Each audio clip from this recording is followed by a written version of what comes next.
Queridos, eu quero conversar com você hoje sobre um tempo que a gente tem vivido no mundo. Eu não sei quantos acompanharam nessa semana, ou semana passada, a morte do Charlie Kirk, um cara que visitava as faculdades nos Estados Unidos. Quem soube dessa notícia? Do rapaz que foi morto numa faculdade americana. A gente está vivendo dias muito tenebrosos, muito esquisitos, muito até assustadores, de não podermos mais defender aquilo que a gente acredita, porque a gente está vivendo alguns extremos. O rapaz, para quem não viu a notícia, o Charlie, ele era um ativista de direita, e ele ia às universidades americanas para defender a fé dele e defender os Estados Unidos. E ele colocava um microfone, ele ficava lá numa barraquinha protegido do sol, e ele botava um microfone e as pessoas podiam vir debater com ele. Ele muito estudado, ele sempre rebatia as pessoas nos argumentos. E o tempo todo, ele sempre permitia que as pessoas viessem e expressassem as suas opiniões, obviamente, com o debate com ele. E essa semana, que dia que foi? Semana passada? Quarta-feira, nós recebemos a notícia de que ele foi baleado e morto no meio de uma universidade de Utah. E eu comecei a pesquisar sobre a esposa e os 2 filhos que ficaram. E a mulher dele fez uma declaração muito interessante. Ela, ao lado do caixão dele, fez uma declaração dizendo que ela continuaria sendo sustentada pelo poder, pela presença de Deus na vida dela, e que o legado do Charlie não seria apagado. Também essa semana foi morta nos Estados Unidos uma ucraniana, esfaqueada no trem. Eu não sei também se vocês viram essa cena. E, gente, as 2 cenas são extremamente chocantes. Por quê? Porque literalmente sangraram até morrer. O Charlie foi baleado no pescoço e a menina, se eu não me engano, foi esfaqueada no pescoço também. E ela fica num trem e ela vai no trem sangrando até acabar.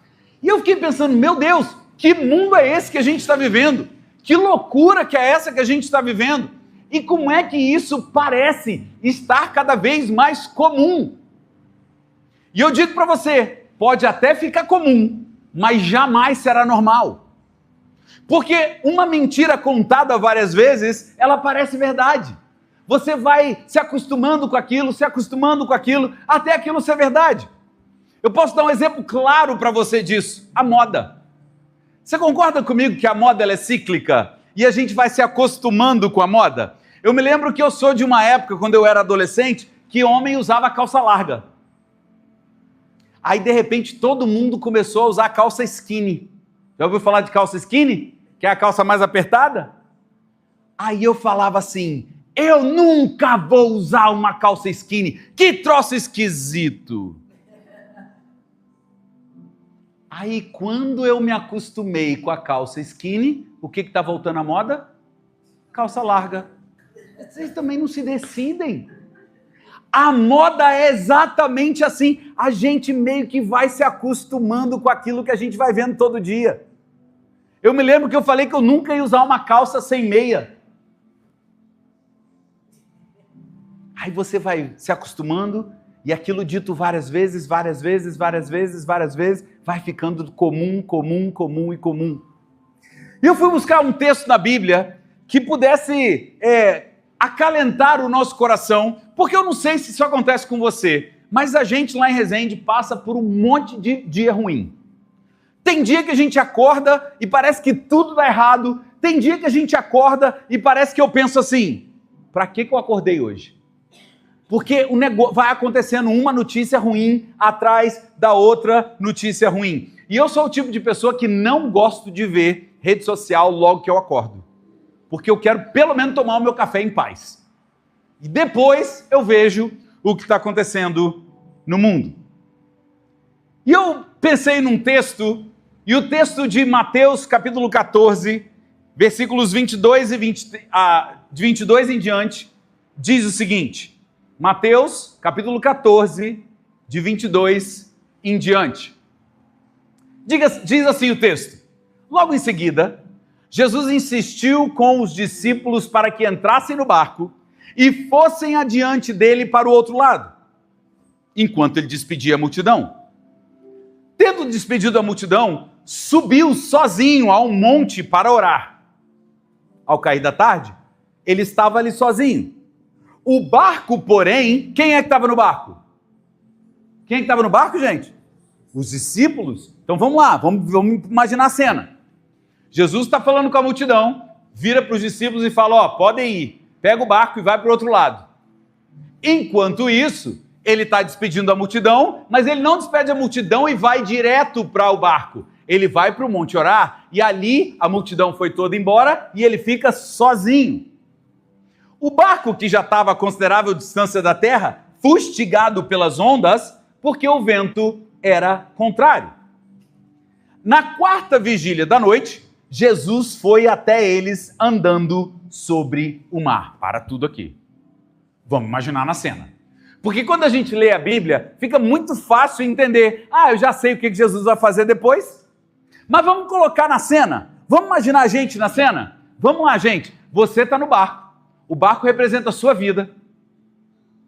Aí você começa a perceber que tem um monte de problema. E o seu barco começa a balançar. E a sua vida parece que Jesus não está ali. E parece que as coisas não estão acontecendo do jeito que você planejou, que você gostaria que elas fossem. E de repente, no meio da madrugada, quem é que já passou em frente à janela no meio da madrugada, viu própria sombra na janela e se assustou com ela? 4 pessoas. O resto é brabo.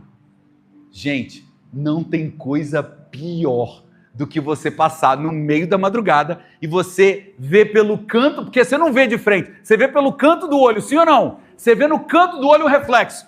Aí você fala, Jesus tem misericórdia, o sangue de Jesus tem poder. É a sua própria sombra.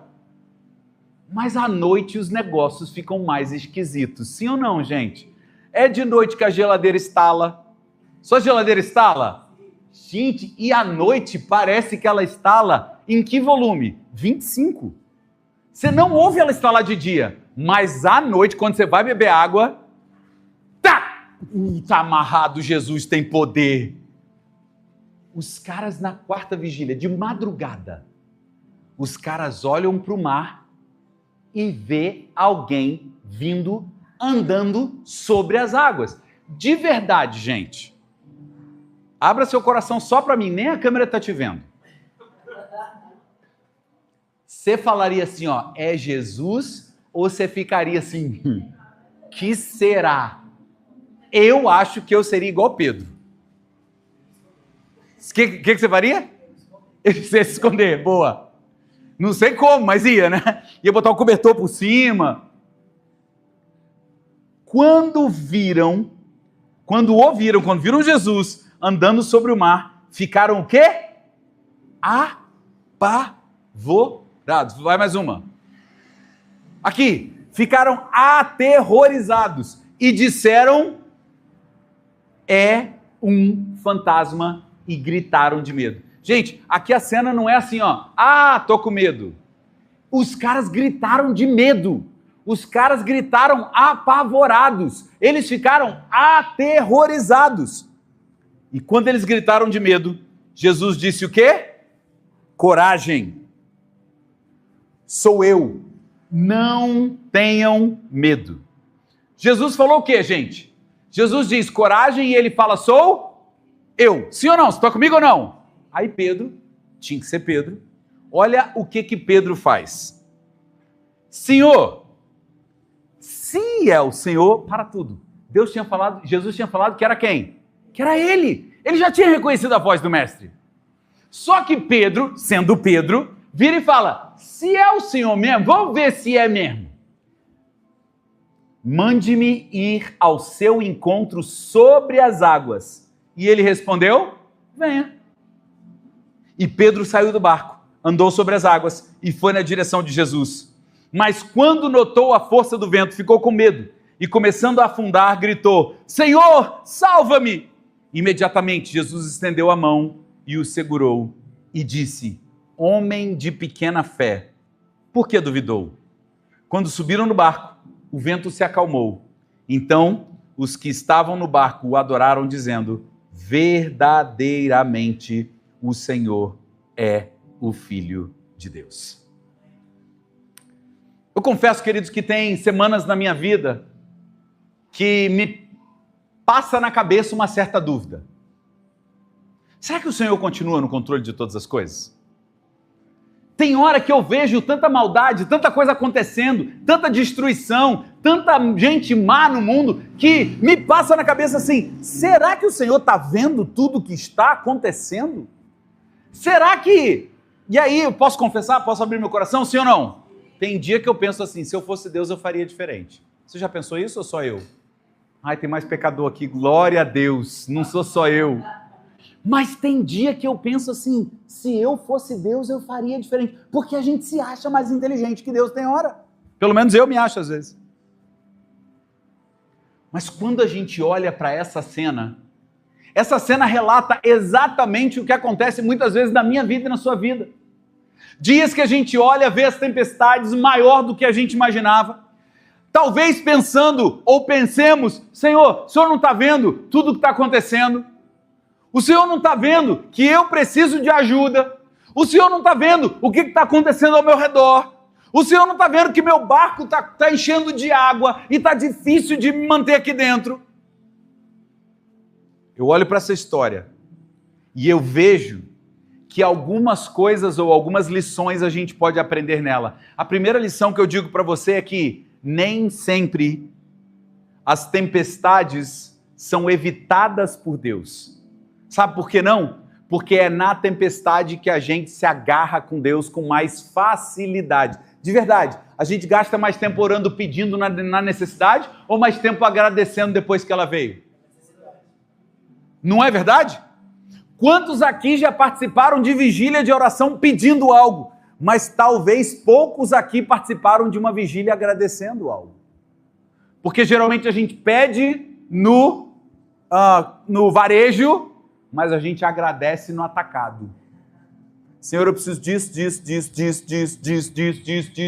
A gente sabe item por item que a gente tem para pedir, mas na hora de agradecer, Senhor, eu te agradeço por todas as coisas, por tudo.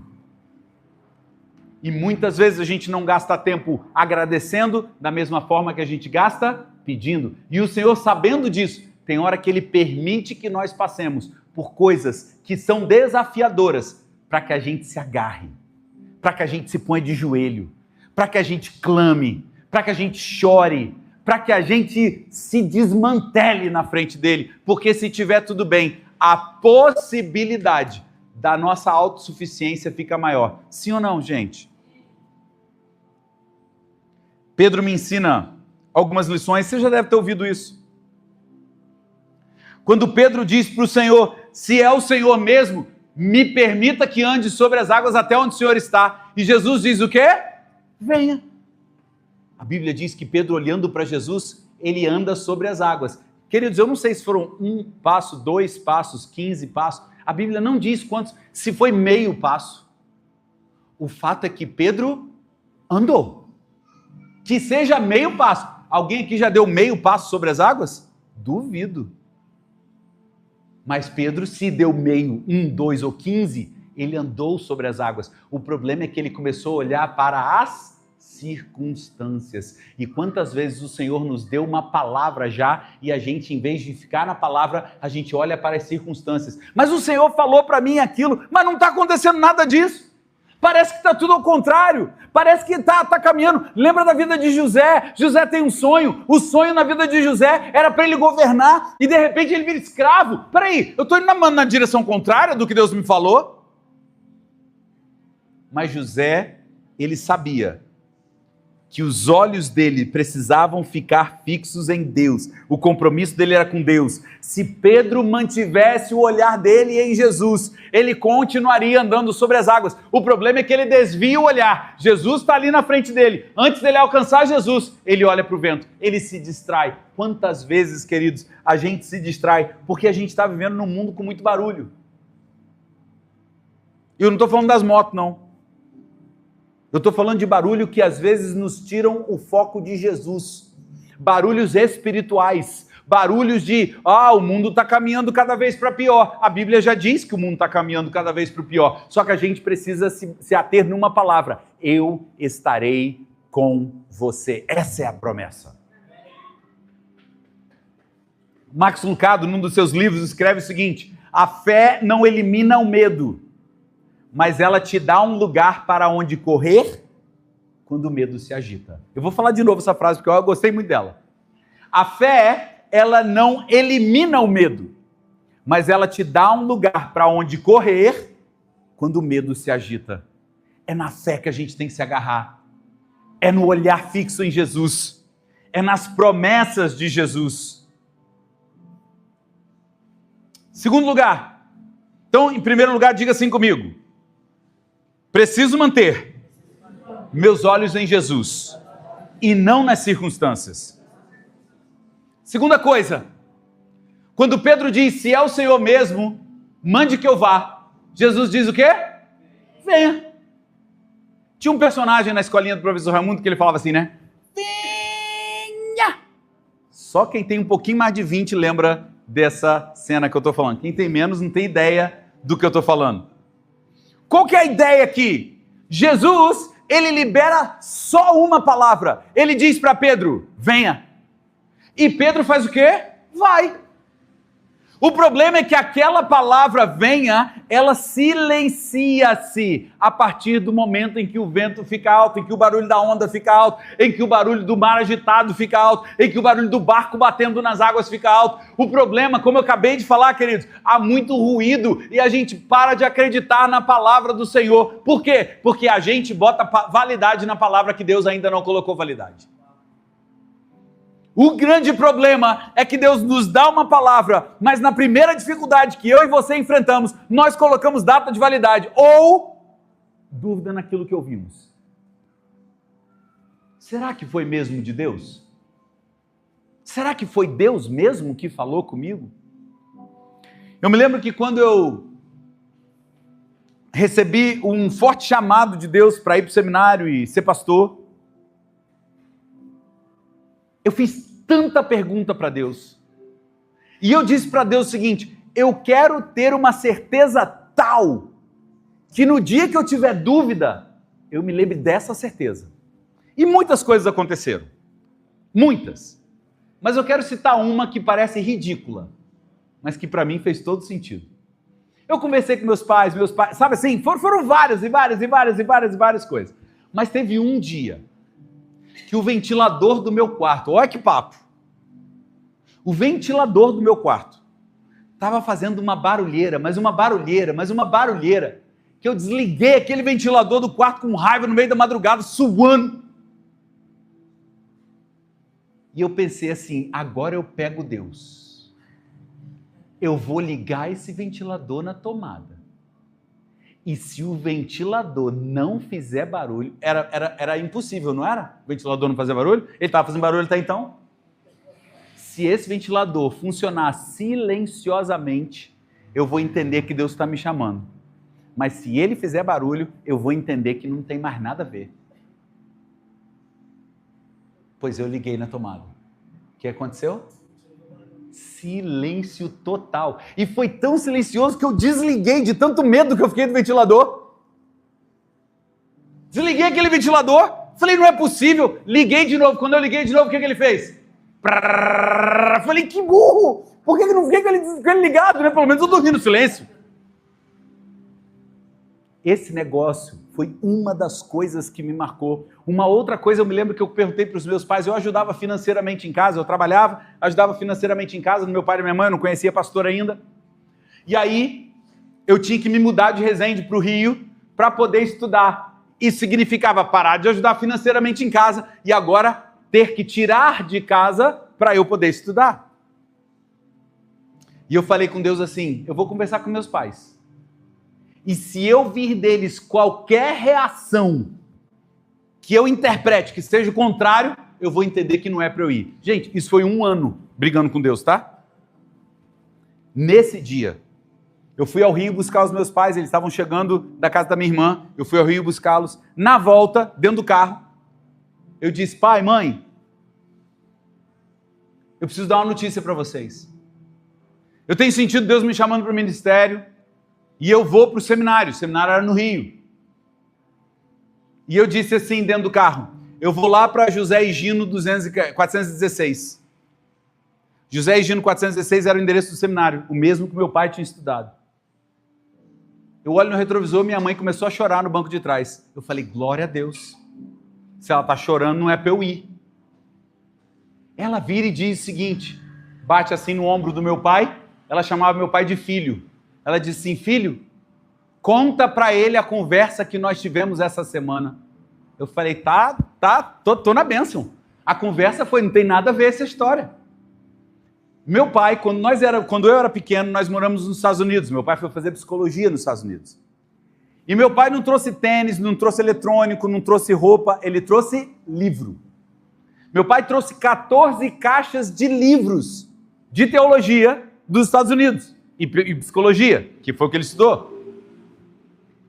E a minha mãe tinha dito lá naquela semana para o meu pai o seguinte, vamos doar essas caixas de livro. Esse negócio fica aí, ó, parado, tá pegando traça.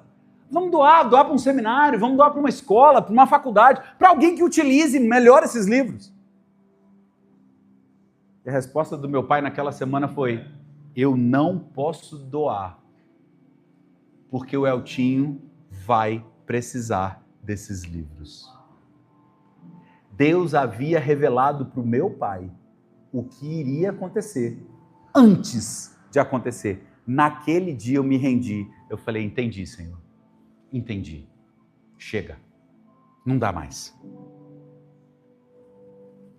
O que eu quero dizer para vocês, queridos, é que quando Deus nos dá uma palavra independente dos ventos, das circunstâncias, do barco batendo, das ondas invadindo o barco, nós não podemos esquecer e nem colocar prazo de validade no chamado que Deus nos fez.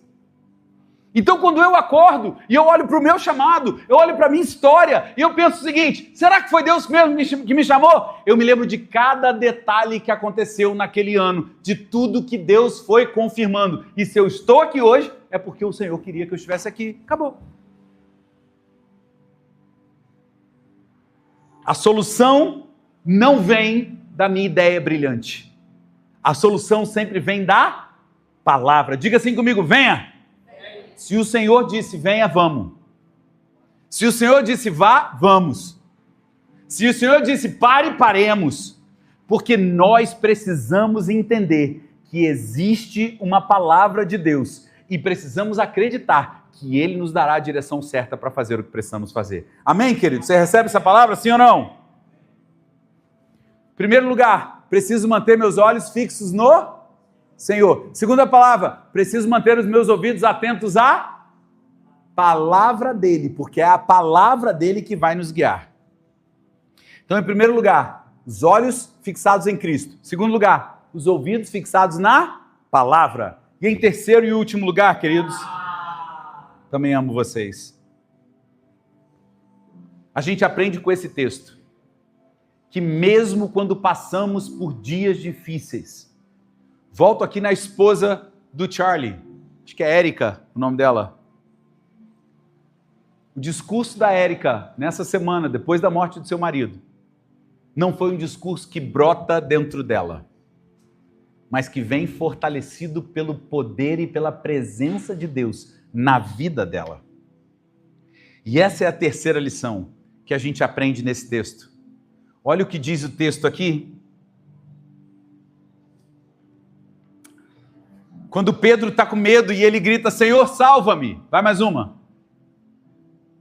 Vai mais um para frente. Senhor, salva-me. Olha o versículo 31 que diz. A primeira palavra diz o quê? Imediatamente. O Senhor faz o quê? Estende a mão e o segura. Queridos, eu sei que nós passamos por dias difíceis, nós recebemos notícias ruins, talvez um diagnóstico, talvez um desemprego, talvez, enfim, alguma coisa que aconteça, que venha e nos desestabilize. Mas quando a nossa voz chega até o trono do Senhor, Senhor, salva-me, diga assim comigo, imediatamente. Jesus estende a mão e nos segura. Você pode dar um amém por isso? Amém. Você pode dar um glória a Deus por isso? E às vezes, queridos, o Senhor quer, e única e exclusivamente Ele quer, que nós confiemos nele. O problema é que quando a gente duvida, é como se o Senhor falasse para a gente assim: não é possível, eu já fiz tanta coisa, vocês já leram tanta coisa a meu respeito, eu já fiz tanta coisa por você, e você ainda continua duvidando. É isso que o Senhor fala para Pedro: homem de pequena fé, por que você duvidou? Você tinha dúvida de que eu ia te salvar? Você tinha dúvida de que eu ia vir te socorrer? Meu Deus do céu, é como se Jesus falasse: meu eu do céu, vocês não estão acreditando, vocês não viveram comigo suficientemente? Mas em terceiro lugar, querido, é a presença de Jesus que traz a calma, mas não só a calma, traz a solução. Não é a sua mente brilhante, não é o seu PhD, não é a sua universidade, não é o quanto você conhece tecnicamente da coisa, é o Senhor que nos dá a solução. É o Senhor que faz as coisas acontecerem. Pastor e eu, a gente já empreende desde 2018. Em 2019 nós quebramos. E aí em 2019 a gente abre a nossa escola, aí vem 2019, 20, 21, 22, 23, 24, 25... A maioria das empresas no Brasil, elas crescem com até 2 anos ou até 5 anos de existência. Nós já passamos pelos 2 anos, nós já passamos pelos 5 anos, estamos caminhando para os 10. E eu vou dizer para você o quanto que a gente não sabe. O quanto que a gente não sabe. A gente está fazendo um curso agora de finanças pelo Sebrae. E aí a Su e a Simone, que é uma funcionária nossa, foram para esse curso e voltaram dizendo: meu Deus, quanta coisa a gente é ignorante ainda. E o professor virou e falou assim: ó, vocês eram ignorantes até agora vocês sabem. Então agora não dá para dar mais a desculpa que não sabia. Se a gente ainda não aprendeu tudo que a gente precisa saber para gerenciar uma escola, como que você acha que a gente chegou até aqui? Que palavra você atribuiria? Se a gente não sabe tudo que a gente deveria saber, e a gente não quebrou como escola, e a gente está crescendo, o que você atribui? Uma palavra que começa com mi e termina com lá. Porque teoricamente era para a gente ter quebrado. Nosso contador um dia olhou para as nossas contas e falou: como vocês sobrevivem? A gente riu.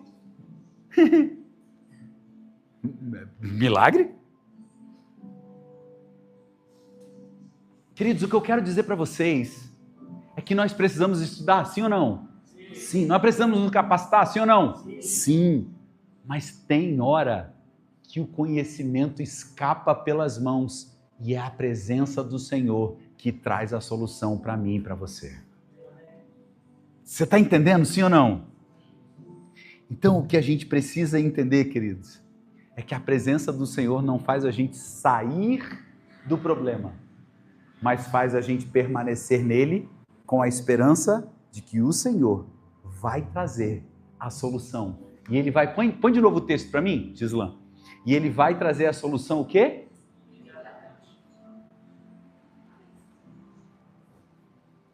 Ou a gente entende que o Senhor cuida de nós, ou a gente vai ficar batendo cabeça. Vai ficar batendo cabeça. O último exemplo que eu quero dar para você. Nós colocamos o Theo há um tempo atrás na aula de natação. E eu me lembro do primeiro dia da aula de natação do Theo. Se você nunca fez uma aula de natação, você deve nadar desse jeito aqui, ó.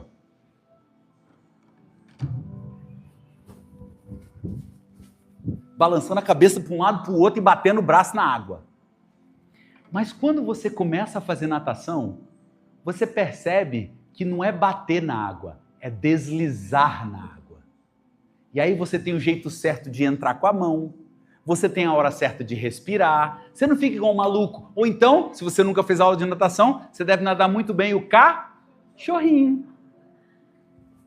Cabeça para fora, desesperadamente, boca aberta às vezes, entrando água pela boca. Mas quando você faz aula de natação, você começa a ter a técnica. Só que enquanto você não tem aula de natação, você sobreviveu por um milagre. Você concorda comigo que fica mais fácil Deus fazer o milagre quando eu sei nadar? Por quê? Porque agora eu vou ter a técnica e a presença de Deus. Então não estou dizendo que é para você nadar cachorrinho pro resto da sua vida na vida. Eu estou dizendo, estude, se capacite, mas não se apoie no seu próprio entendimento. Porque nós dependemos do Senhor. Amém ou não, queridos? No mês passado, quando a gente fechou aquele... Gente, era o último domingo do mês. Último domingo do mês. Geralmente a gente está com ou sem dinheiro? De verdade? Sem dinheiro. E eu falei, Senhor, hoje para levantar 1.100 é só milagre. Não ia adiantar técnica, não ia adiantar conhecimento, era o Senhor fazer um milagre. Nós levantamos 1.158, 1.148, eu sei que foi um cadinho a mais do que a gente precisava. E cada mês a gente tem vivido milagres aqui na igreja. Sabe por quê? Porque nós cremos que é a presença dele que traz a solução para a nossa igreja, para a nossa família, para a nossa casa. E a minha pergunta para você hoje, você não precisa responder, só para você pensar. Você está tentando resolver da sua própria força? Ou você está esperando com tudo o que você sabe fazer, fazendo o que você tem que fazer, mas esperando que o resultado venha com a presença do Senhor? Ou a gente clama pela presença dele, ou a gente vai nadar igual um desesperado e não vai chegar em lugar nenhum. Amém, queridos? Você recebe essa palavra nessa manhã?